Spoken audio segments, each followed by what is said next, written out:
Bismillahirrahmanirrahim. Nahmaduhu wa nusalli wa nusallim ala rasulil karim wa ala alihi wa sahbihi ajma'in amma ba'd. Rabbi shrah li sadri wa yassir li syekhana wa syaikhana Al-Fatihah.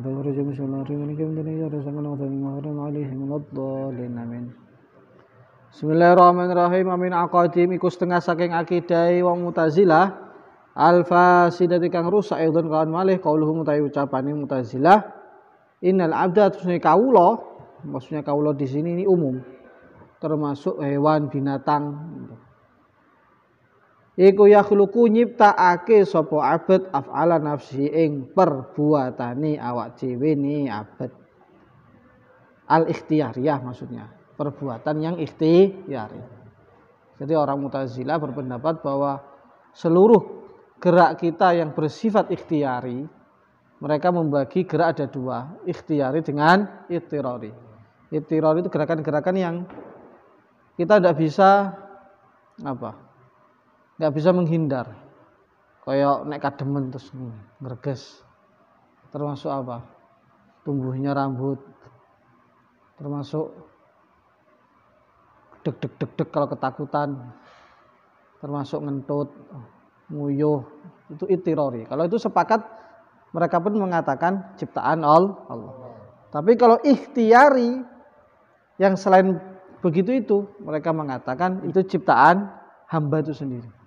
Sebetulnya kata Imam Bajuri, Mu'tazilah yang awal-awal itu enggak se-ekstrim itu.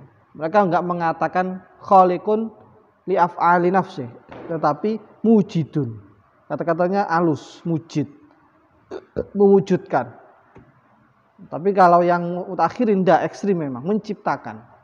Artinya mereka punya pendapat itu kita tuh menciptakan perbuatan kita sendiri.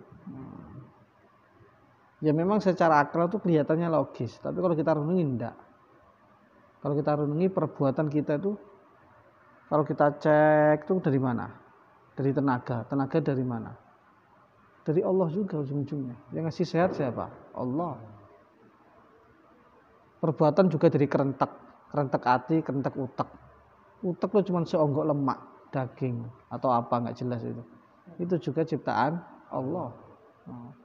Hanya pernah dikisahkan itu penyusun kitab Al-Kasyaf, salah satu kitab tafsir terbaik ya.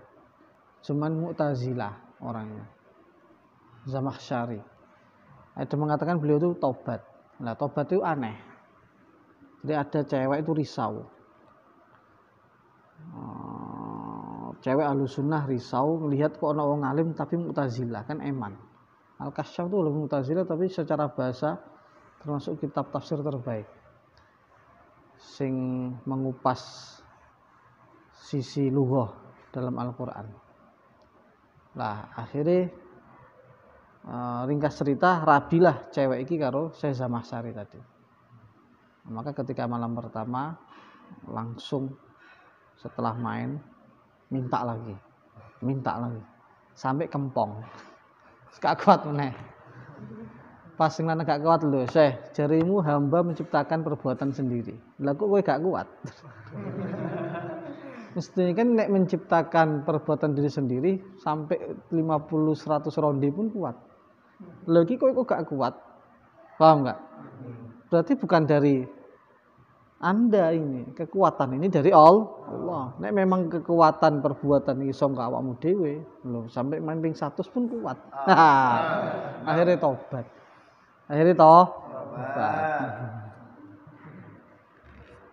Jadi ngono, kadang-kadang wong alim dijak debat dhek mau menangan. Tapi pas dijak praktek temen akhirnya ada cara-cara yang unik begitu itu.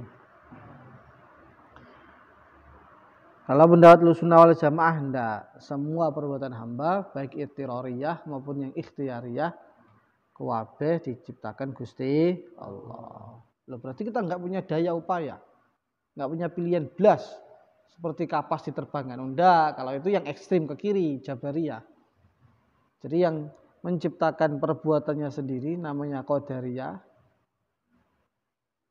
Yang hamba tidak punya apa-apa namanya Jabariyah. Atau bisa juga dinamakan Jahmiyah.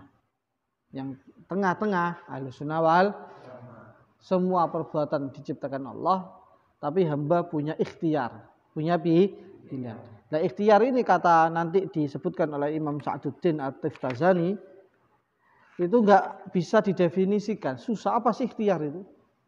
Tetapi bisanya dirasakan. Di ikhtiar ini ra iso didefinisino, gak iso digambarno, ongel. Iso ya dirasa. Mau coba rasane. Ya memang kita ada pilihan kayak saya ini. Mau saya angkat ini Quran, mau saya turunkan lagi, nah ada pilihan. Mau saya ngaji, mau saya enggak, teh ngopi apa enggak, teh luyur apa enggak. Jadi kabeh neng pilihan. Walaupun nek dipikir-pikir pilihan kita itu pun ujung-ujungnya juga ciptaan Allah. Makanya sebenarnya kita lebih condong ke Jabariyah. Di Asy'ari itu emang dalam hal ini, dalam hal af'alul abad itu agak nyerempet ke Jabariyah sebetulnya. Cuman bedanya kita masih mengakui ada ikhtiar gitu saja. Walaupun ikhtiar dari Allah. Kalau Jabariyah tidak mengakui ikhtiar sama sekali. Di hamba itu seperti bulu yang diterbangkan gitu. Diterbangkan angin ngalor yang ngalor, ngidul. Lah ini ya mukhalafah lil musyahadah juga. Secara kenyataan ya nggak ada begitu itu. Kita juga merasakan kalau kita bisa milih. Wali asli qaulihim dan krana pendapate Mu'tazilah iki. Ada ya pendapat iki yusammuna bil qadariyah.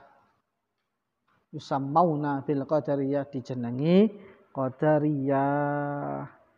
Sebenarnya kata-kata qadariyah itu banyak merujuknya. Kata Ibnu Bajuri ada satu aliran bahkan sampai tingkatannya menafikan qadar. Menafikan qadar. Yang kemarin kita bahas al-amru unfun. Allah tahu ketika perbuatan itu diperbuat, dilakukan. Sebelum itu Allah tidak tahu. Nah, ini sampai kufur. Kama sumiyat at-ta'ifa al-qailuna bi anil 'abda majburun 'ala falati yaf'ala bil jabriyah, sebagaimana kelompok yang mengatakan bahwa hamba itu dipaksa dinamakan Jabariyah atau Jahmiyah. Dinisbatkan ila qaulihim bi jabril abdi kelawan kepeksa hamba wa qadilan kepeksa hamba. Nisbat pada jabr. Jabr maknanya dipaksa. Wa ya tawi akidah mau iku akidah zaihatun aidan, akidah melenceng juga. Baik yang Mu'tazilah yang mengatakan hamba menciptakan perbuatannya sendiri maupun hamba tidak punya apapun, tidak punya pilihan apapun, semuanya dari Allah, tidak ada ikhtiar, dua-duanya akidah melenceng. Wal haqu pendapat yang hak anal abda la yakhluqu af'ala nafsihi wa laysa majburan. Bal innallaha ta'ala yakhluqul af'ala shadirah nil abdi ma qaulil abdi lahu ikhtiyarun fiha. Sing hak piye? Kawula nyiptakno tidak menciptakan perbuatan sendiri tapi juga tidak dipaksa. Terus bagaimana? Allah menciptakan perbuatan, di samping Allah juga memberi pilihan pada hamba itu. Qala Sa'du fi Syarhil Aqaid, Imam Sa'duddin At-Tiftazani beliau mengatakan wa hadzal ikhtiar ini la yumkinu ayu abbaru anhu bi ibarah, tidak bisa didefinisikan. Susah untuk diungkapkan atau digambarkan. Bali syahsu yajidu baina harakati yadi idza harrakaha huwa wa baina ma idza harrakaha al-hawa qahran anhu farqan. Tetapi kita bisa menemukan bagaimana gerakan tangan itu ketika kita gerakkan itu memang pilihan atas diri kita sendiri. Kita bisa merasakan bahwa saya menggerakkan tangan, saya mendiamkan tangan, itu pilihan kita sendiri. Bukan katanya seperti tadi, seperti bulu yang berterbangan. Enggak, kita punya pilihan. Walaupun pilihan sendiri dari Allah. Sallallahu ala Rasulil Karim wa ala alihi wa sahbihi ajma'in, amma ba'd. Rabbi shrah li sadri wa yassir amri wahlul 'uqdatam min lisani yafqahu qawli. Ila jami' syekhana wa syekhana. اللهم صل وسلم الفاتحة أعوذ بالله من الشيطان الرجيم إياك نعبد وإياك نستعين صراط المستقيم صراط الذين أنعمت عليهم غير المغضوب عليهم ولا الضالين آمين. Ini melanjutkan kemarin bahas akidah Ahlussunnah wal Jamaah dalam menyikapi af'alul ibad. Mu'tazilah kemarin terlalu ekstrim kiri. Nah, mereka mengatakan bahwa hamba menciptakan perbuatannya sendiri. Sedangkan ekstrim kanannya Jabariyah mengatakan hamba sama sekali tidak punya ikhtiar. Semuanya dari Allah.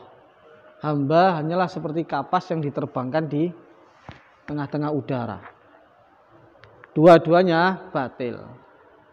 Yang hak adalah Ahlussunnah wal Jamaah, bahwa semua af'al abad ciptaan Allah, hanya saja abad punya ikhtiar, punya pilihan atas perbuatannya itu. Dan atas pilihan inilah, ikhtiar inilah nanti akan dimintai pertanggungjawaban di akhirat. Makanya dalam menyikapi hidup ini, kata ulama, kita jangan terlalu ekstrim dalam taslim, tapi juga jangan terlalu ekstrim dalam tadbir. Nah, ada orang itu terlalu ekstrim dalam tadbir. Apa yang diatur, apa yang di planning. Sampai sing rinci-rinci di planning kabeh. Sampai sing gak penting kabeh diatur. Neng dindi sing diomong pengaturan iki, pengaturan kuwi. Tidak melibatkan Allah sama sekali, atau pelibatan Allah itu sangat-sangat kurang, minim. Orang semacam ini akhirnya rentan kena stres biasanya. Kena stres. Kokean pikiran. Kokean pengaturan, kokean pikiran. Sedangkan nanti kalau ekstrim kanan terlalu taslim, ini juga bermasalah.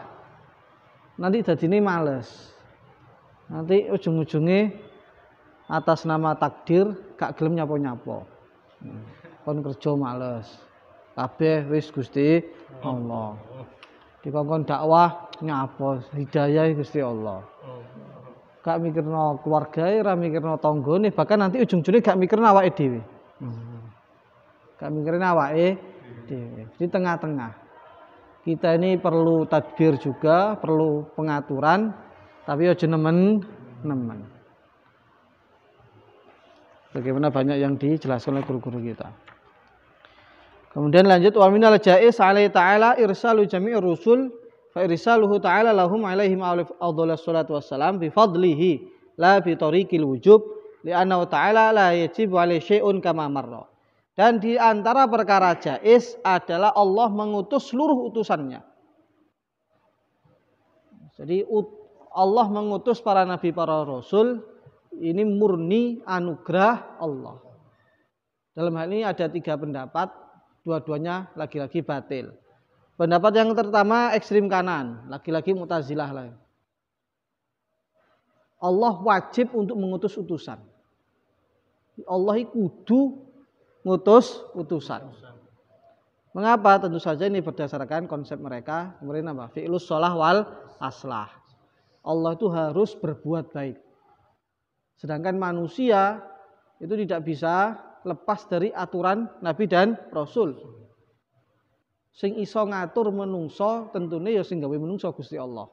Lah ini melalui Nabi dan Rasul. Maka karena Nabi dan Rasul itu membawa kebaikan, dan itu mestinya kita yakini juga membawa kebaikan, maka Allah wajib mengirim Nabi dan Rasul. Ada ekstrim kiri, barohimah kalau orang-orang mutakalim dulu, orang-orang Hindu. Orang-orang Hindu. Saya nggak tahu ya Hindu yang sebelah mana. Hindu mungkin banyak sektenya. Mereka mengatakan bahwa pengiriman utusan itu mustahil. Jadi nggak perlu adanya utusan wakil Tuhan, itu nggak perlu. Cukup akal, kata mereka. Allah menciptakan akal itu untuk berpikir. Nah, ini ekstrem kiri. Itu saja ini kita tolak. Karena dalam banyak hal akal itu tidak cukup untuk mengetahui kebenaran. Kadang-kadang ada hal di luar akal untuk mendapatkan kebenaran. Gampangnya nek nek selain akal iso enek, kowe nek kesasar ning dalan. Kuwi butuh akal apa butuh wong? Butuh wong. Kowe mara ning Medion, gak ro dalane. Kowe mbok mikir pecah ndasmu gak bakal teko. Kejaba kowe takok wong.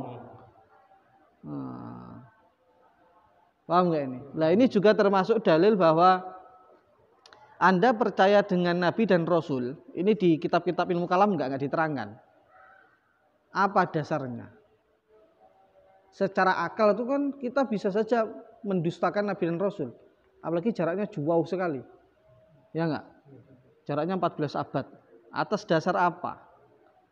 Nah, jawabannya atas dasar berita. Nah, ini yang enggak dipunyai sama orang barat. Orang barat itu kadang-kadang terlalu logis istilahnya. Apa-apa akal, apa-apa. Adalah tadi kebenaran itu enggak mesti lewat akal. Makanya di dalam ilmu kalam kenapa enggak dibahas itu? Kenapa kita percaya pada Nabi dan Rasul? Karena ilmu kalam ini bahasa akliyat, perkara-perkara sing sifatnya akal. Sedangkan percaya kita pada Nabi dan Rasul itu nggak perlu akal. Akal nggak terlalu nggak terlalu main lah di sini. Yang berperan di sini adalah khobar. Dan kebenaran melalui khobar itu dalam Islam dan seharusnya menurut keilmuan ya bisa diterima. Karena dalam kehidupan kita ya nggak semuanya kan dengan akal. Kayak tadi loh, kue takok dalan kan nggak mesti karo akal. Ini karo akal gak teko-teko. Iya karek takok selesai. Dan kita di kehidupan sehari-hari juga sering kita cukup percaya membenarkan satu perkara berdasarkan berita. Ya enggak? Kue anak mbokmu, bapakmu sapa man namanya? Imron. Lah, kue dadi anaknya Pak Imron itu berdasarkan akal atau berita? Kue yakin enggak kalau anaknya Pak Imron? Yakin enggak? Kue apa delok dhewe? Lah kan enggak. Kita enggak pernah lihat bapak kita melahirkan, ibu kita melahirkan enggak pernah. Itu murni berdasarkan berita. Tonggo-tonggomu, dulurmu kabeh ngomong nek kowe anaknya Pak Imron. Akhirnya kita yakin kalau kita itu anaknya Pak Imron.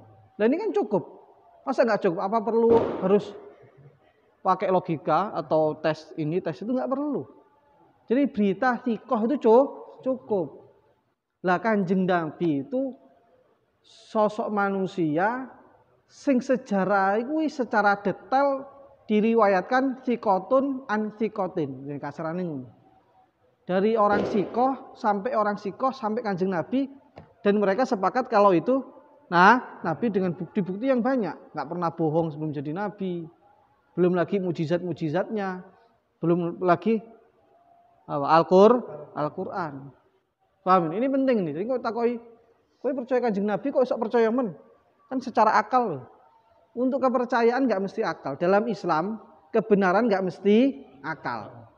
Ada juga yang diperoleh khobar mutawatir istilahnya. Khobar mutawatir. Satu berita yang didapatkan dari banyak orang yang nggak mungkin mereka sepakat begitu. Nah, sepakat bohong. Mahfum ya? Ini penting. Lah yang pendapat hak masalah irsalu jami'ir rusul adalah Ahlussunnah wal Jamaah.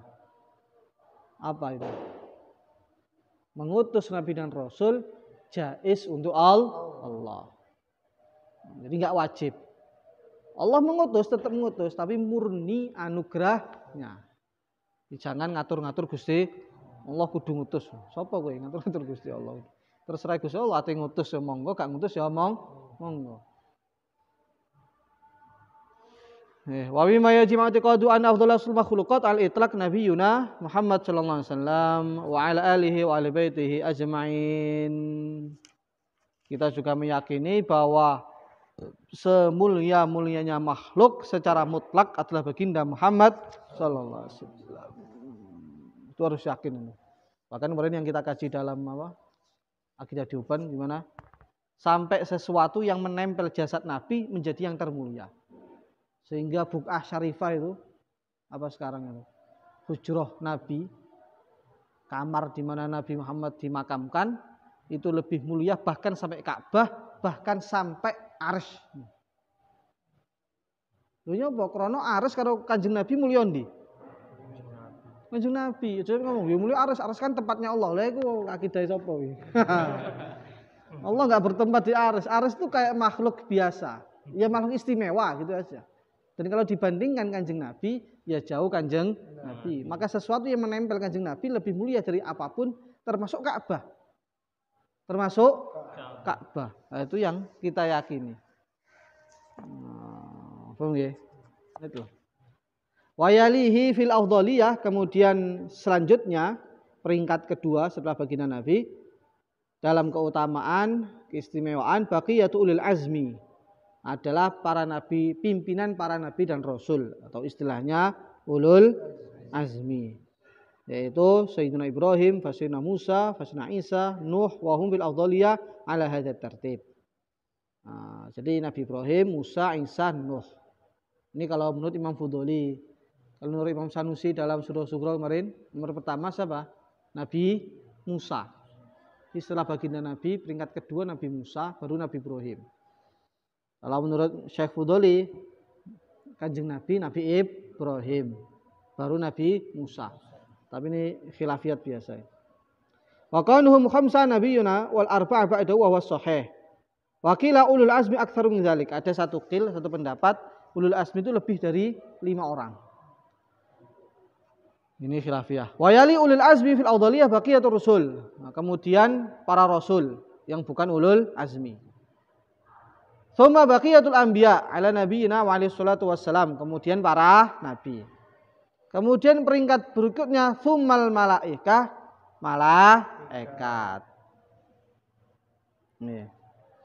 Kemudian ada pertanyaan, apakah seluruh malaikat lebih utama daripada selain para nabi dan rasul? Mama katakanlah Sayyidina Abu Bakar gitu. Seluruh malaikat atau sebagian malaikat. Nah, pendapat yang tahqiq ada khilafiyat di sini, wa tahqiq khilafuhu wa huwa anna dzalika qasir ala ru'usaihim ka Jibril failil anbiya rusal malaikah fauliyaul bashar fa'awamul malaikah fa'awamul bashar. Enggak seluruh malaikat. Hanya tokoh-tokoh malaikatnya saja. Jadi para nabi, katakan para nabi, para rasul, para nabi, pimpinan malaikat, baru pimpinan wali. Sayyidina Abu Bakar, Sayyidina Umar, para sahabat itulah. Baru kemudian malaikat biasa, baru manusia biasa. Semacam itu.